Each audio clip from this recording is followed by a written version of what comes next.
అపోస్తుల కార్యము 2వ అధ్యాయంలో మనం చూసినట్లయితే ఈ యొక్క పరిశుద్ధాత్మ ఆ యొక్క మేడగదిలో ఉన్నటువంటి 120 మంది ప్రార్థన చేస్తూ ఉంటే వారి మీదకి దిగి వచ్చినట్లుగా మనం బైబిల్ గ్రంథంలో చూస్తాం. కానీ అక్కడ నిజంగా 120 మంది మీదకి ఆ యొక్క పరిశుద్ధాత్ముడు దిగి రాలేదు, కానీ కేవలం 11 మంది మీదకే వచ్చినట్లుగా మనం చూస్తాం.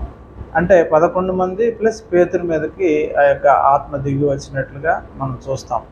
వారు మాత్రమే అద్భుత కార్యాలు ఆశ్చర్యకార్యాలు చేసినట్లుగా కూడా మనం చూస్తాం.